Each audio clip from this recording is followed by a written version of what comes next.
Narinig nyo na ba yung matagal nang pinagdedebatehan patungkol sa kung alin yung nauna, yung itlog ba o manok? Alam nyo, yung kapitbahay namin hanggang ngayon hindi pa rin nag-uusap. Kasi paano ba naman, sa sobrang init na ng kanilang debate, sobrang taas na ang tensyon, ang ginawa ng isa, ipinakain niya yung itlog sa kaibigan niya. Dun sa kapitbahay namin, dalawang magkaibigan yun eh. Dahil doon, syempre, ikaw ba naman pakainin ng itlog na hilaw? Anong magiging reaction mo? Di nagalit. Ang ginawa ng isang kapitbahay namin, sobrang galit niya, ipinakain yung manok sa isa namin kapitbahay. Kaya yan, hanggang ngayon, hindi pa rin sila nag-uusap. Kaya, alamin ulit natin, ano ba talaga yung katotohanan patungkol dyan? Alin ba talaga yung nauna? Yung itlog o manok? Tara, samahan nyo ako sa bagong lesson po namin ngayon sa grade 11 sa Earth and Life Science, the Perpetuation of Life.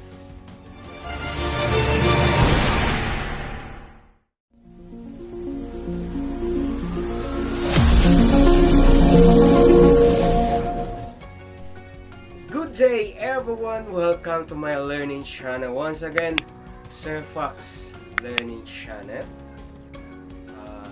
Happy new learning everyone, to all grade 11 senior high school, grade 11 senior high school, grade 11 who are taking Earth and Life Science.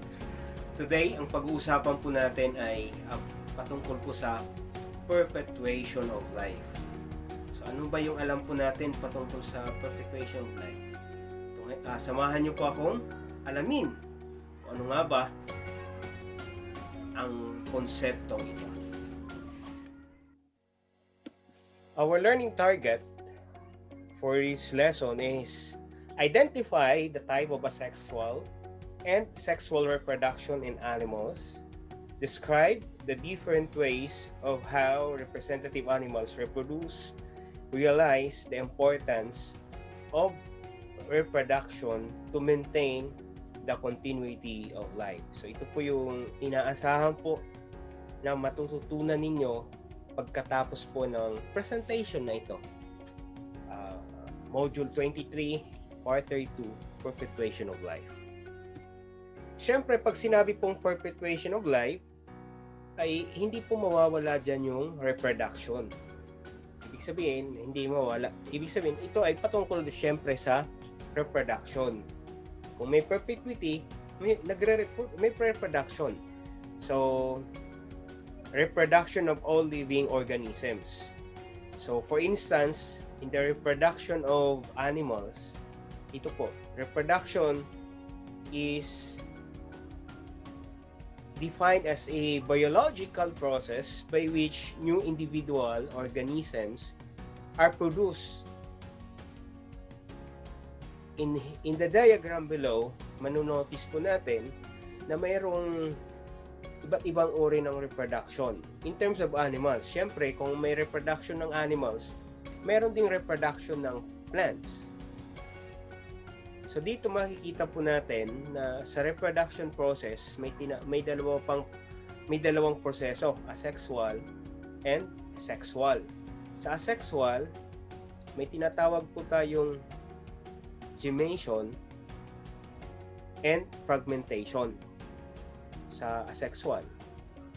And then sa sexual, may tinatawag po tayong unisexual and hermaphrodites. Later, alamin po natin ano po ba ang mga ito. So dito ay sa baba may makikita po tayong mga example of sexual and asexual. Halimbawa, yung duck, is it asexual or sexual?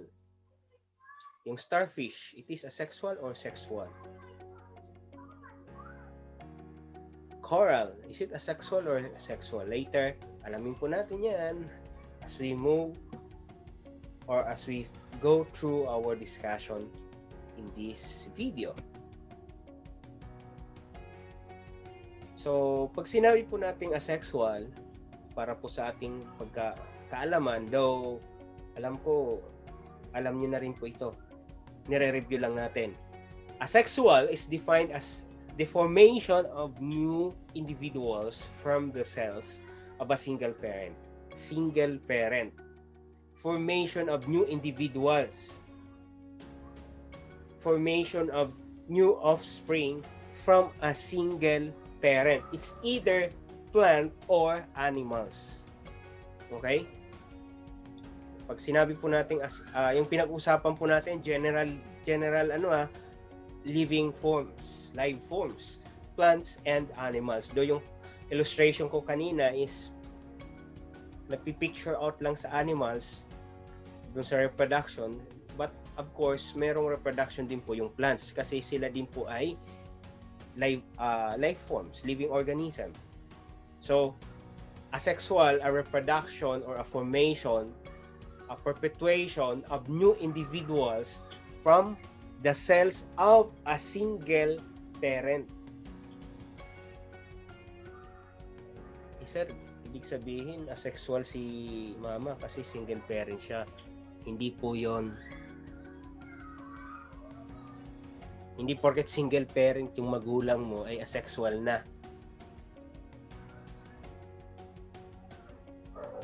Alamin natin, tayo as a human being later. Asexual reproduction ba yung reproduction ng human or sexual? Kailan ba nagaganap yung sexual? Kailan nagaganap yung asexual? Paano nangyayari yon? Alamin natin syempre. Asexual reproduction in animals. Ulit, animals. Occurs in the most simple animals. There are two main types sa asexual reproduction. Dito ay pinakikita po dito yung fragmentation. A new organism grows from a fragment of the progenitor or parent.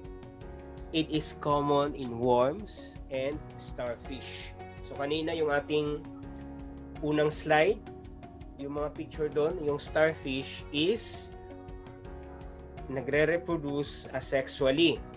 Pinutol yung part ni starfish, in the longer part, in the latter part, magiging starfish ulit siya. Si worm, pag pinutol, magiging worm din pala ulit siya.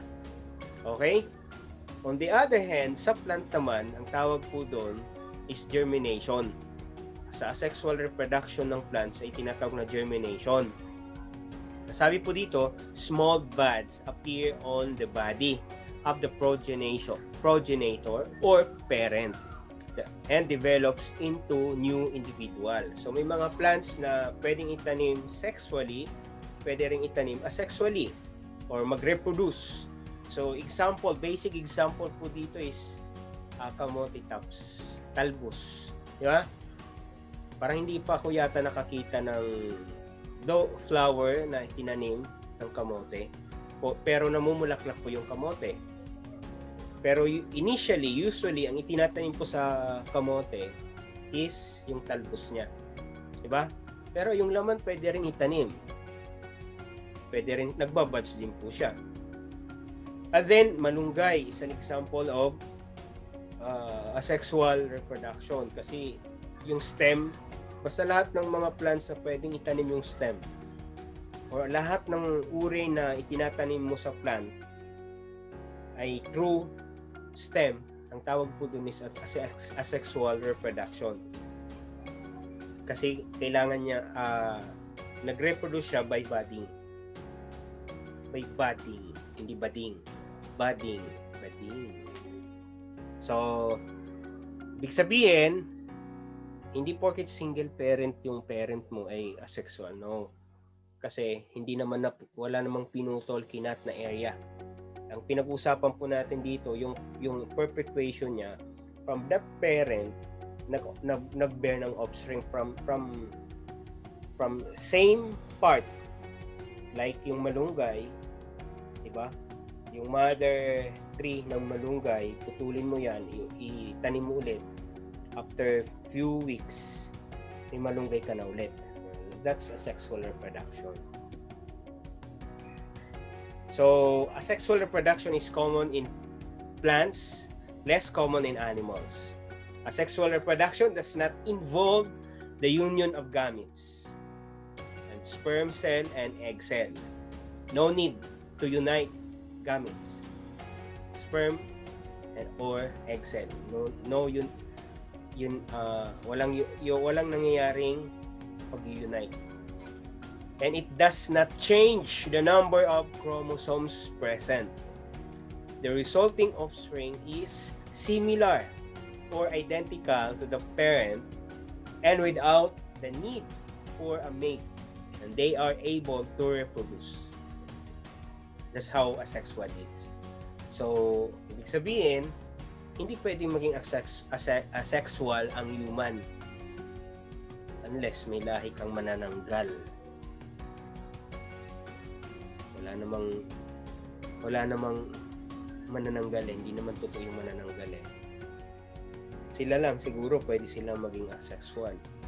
Pero definitely sa perpetuation of human race is not asexual. Is that clear? Siyempre may types of asexual reproduction. So, ito po yung iba't ibang uri ng asexual reproduction.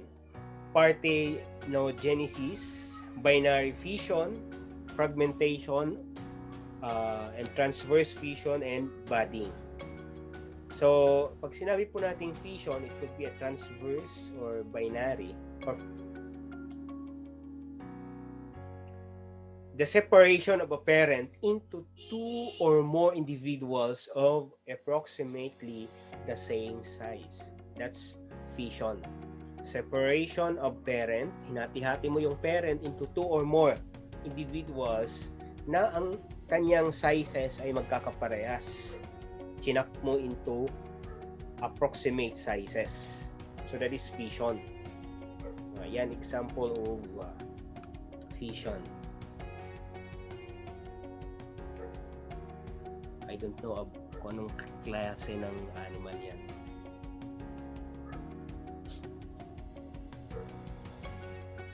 Also common in invertebrates is budding. Sa mga invertebrates, in which two new individuals arise from outgrowth of existing ones.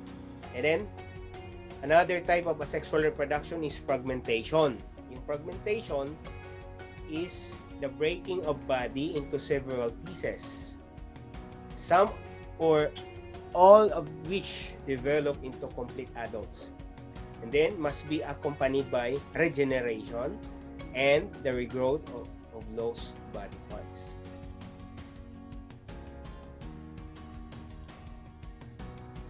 However, pag sinabi naman po nating sexual reproduction, it is the process of perpetuation of new organism from two organisms with the use of gametes.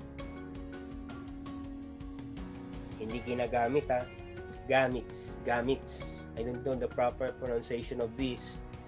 Only biologists knows how. I'm not a biologist. Physicist. Max physicist. In this process, male gametes, which is the sperm cell, fuses with the female gamete known as the egg cell to form a diploid cell called zygote containing two sets of chromosomes. Yun po yung nanggaganap sa sexual reproduction. Kaya hindi pwedeng magbuntis yung isang female animal, sabihin na lang nating animal, kasi minsan yung female animal din nagbubuntis na lang ng basta-basta ng hindi nalalaman ni parent, kaya animal din. Hindi pwedeng magbuntis si female animal nang walang kapartner, walang interaction or fusion of male gamete or sperm cell. Kaya siya nagbuntis, ibig sabihin, there is a fusion of male gamete or nagkaroon ng nag-unite yung male gamete at ni female gamete, forming a zygote which contains chromosomes. Okay? Sexual reproduction in animals requires two members of opposite sex. Ayan sinasabi ko eh. Two members of opposite sex. Paano yung ginagawa nung magkaparehas? Sexual reproduction ba yon? Walang reproduction na nangyari. Sexual lang. A male and female must unite their gamete to produce sexually. Okay? Each one has different reproductive organs. Kaya kahit magpagawa ka pa ng reproductive organ ng opposite sex mo, hindi pa rin mangyayari yung sexual reproduction. Hindi ka pa rin makakapag-reproduce dahil dalawa lang talaga yung ginawa ng ating supreme being na being, male and female, at sila lang yung binigyan ng special specification for the use of the gamete. Kahit magpagawa ka pa, hindi talaga. Ang mangyayari lang, may sexual pero walang reproduction. These are called gametes. Depending on the types of gametes, animals can be. Okay? So, ito po yung klase ng sexual reproduction. May unisexual, mayroong hermaphrodites. Ito yung mga unisexual. Mostly, each individual has one type of gamete, male and female. Nakalagay po dyan yung mga deers, duck, dogs, unisexual. Ibig sabihin, and then hermaphrodites naman, each individual has both male and female gametes. Earthworm and snails ay mga hermaphrodites po sila. Okay?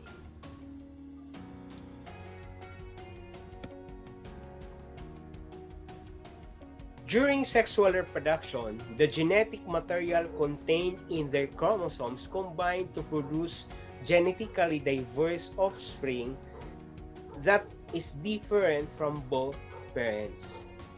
Humans, frog, fish, cats, and dogs all reproduce through the method of sexual reproduction. Take note for that. Humans, frogs, fish, cat, dog, ayan, naririnig niyo yung dog, all reproduce through the method of sexual reproduction. Baka nagre-reproduce yung dog kaya tumatahol. Sexual reproduction presents a special problem for certain organism. So, may mga certain problems syempre that seldom encounter a mate.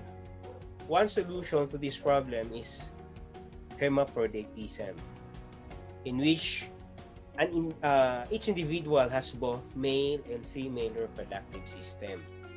Siguro yung mga hindi ma-determine nila yung kanilang sarili,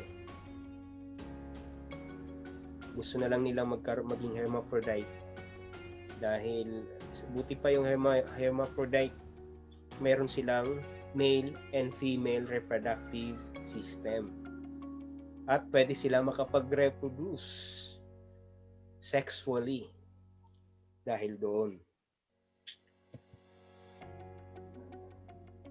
Another remarkable reproductive pattern is sequential hermaphroditism, in which an individual reverses its sex during its lifetime. Okay? So, ayan, some species have external fertilization. Usually kasi internal fertilization.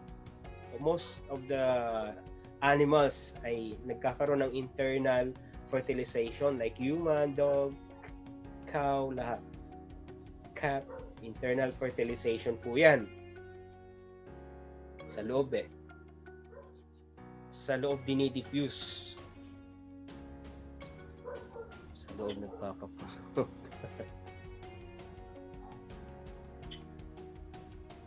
Bastos ng lesson natin. Hindi, educational to ah. Hindi po ito bastos. Totoo naman. Totoo lang. Some species have external fertilization in which eggs shed by the female are fertilized by sperm in the external environment. Like, kung ano yung pinapakita dito sa picture. Yung egg ng frog. Nilay sa labas. At pinuhusan ng sperm ng male to protect, to fertilize. Yan mo, ang sweet nila, no? Sana all sweet, sabi nga, ika nga. Other species have internal fertilization in which sperm are deposited in the near the female reproductive tract and fertilization occurs within the tract. Ito po yung human reproductive system, the female reproductive system. Ito po yung female reproductive system. Okay? It's how perpetuation of life is. Both plants and animals. Ganun lang kasimple. Ganun lang pala yun, sir. Yes, ganun lang po. Eh, paano na yung problema natin kanina? Ano na nga ba yung nauna? Yung manok o yung itlog? Alam nyo po, may nabasa ko dito eh.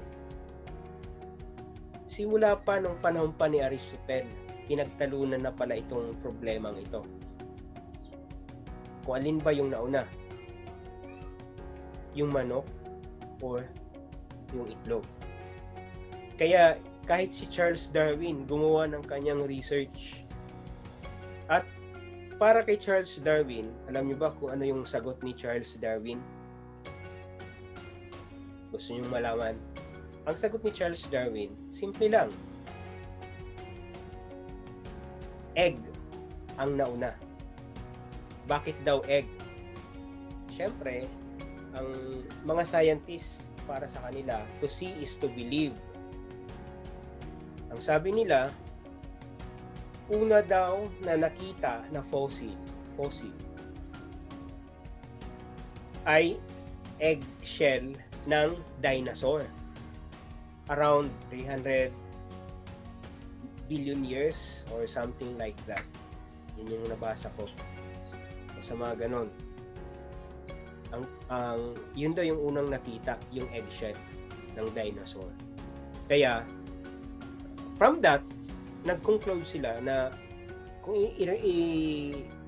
i-relate natin sa sitwasyon ng sa concept ng manok, egg, o yung hen yung nauna, pares lang daw yun. Egg daw yung nauna. Hanggang sa ang dami pang mga scientists na nagkaroon ng discussion about it. May nagsabi na hen ang nauna, may nagsabi na egg ang nauna. Depende na daw sa iyo yun kung pro egg ka or pro hen. Pero nagkaroon din ako ng sariling theory. Sir Fox theory. Mayroon akong theory ngayon. Sir Fox theory. Ano bang nauna para kay Sir Fox? Kasi, di ba dun sa sa evolution of life, may dalawang theory. Merong evolutionist o evolution theory at merong creation theory. May mga creationist, may mga evolutionist. Si Sir Fox, syempre naniniwala po ako sa creation theory. Kaya ang teorya ni Sir Fox, kung alin yung nauna, isasabihin ko rin to sa aking kapitbahay para magbati na sila. Hindi magbati ng itlog, magbati na sila. ang teorya ni Sir Fox dahil sa creation theory. Sa creation kasi, ang ginawa ng Panginoon, lahat ng uri ng animals, living organisms. Di ba? Lahat.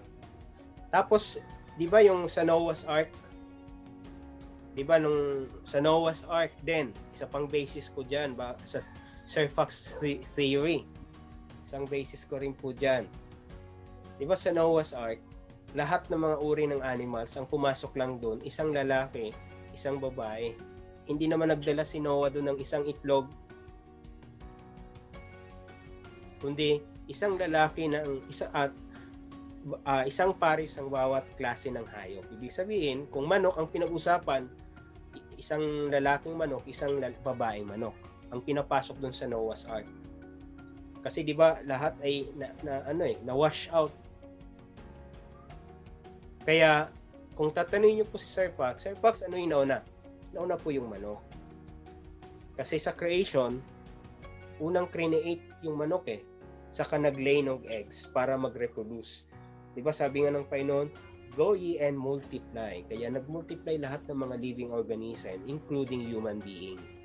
'Di ba sabi instruction ng Panginoon kay Adam and Eve, nung create ng Panginoon si Adam and Eve, go ye and multiply.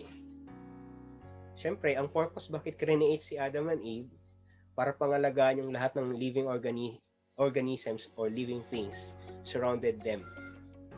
Kaya, yun po yung sagot ko. Nauna po yung manok. Dahil sa creation, ang ginawa ng Panginoon manok. Sa Noah's Ark, ang pinapasok ni Noah dun sa kanyang ark ay manok. Hindi po itlog. Okay?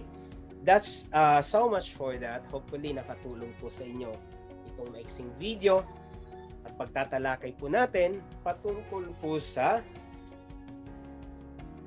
Perpetuation of Life. Marami pong salamat. More power.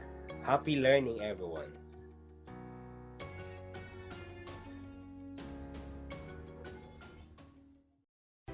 Ayan. Nalaman nyo na kung alin yung nauna. Kung ang itlog, kung ang manok. Nasa inyo na ang paghuhusga. Isa na naman pong makabuluhang konsepto ang ating napag-aralan about Perpetuation of Life. Hopefully, ang videong ito ay nakatulong po sa ating mga distance learners, nakapag-review, nakapag-recall sa ating mga viewers na hindi senior high school.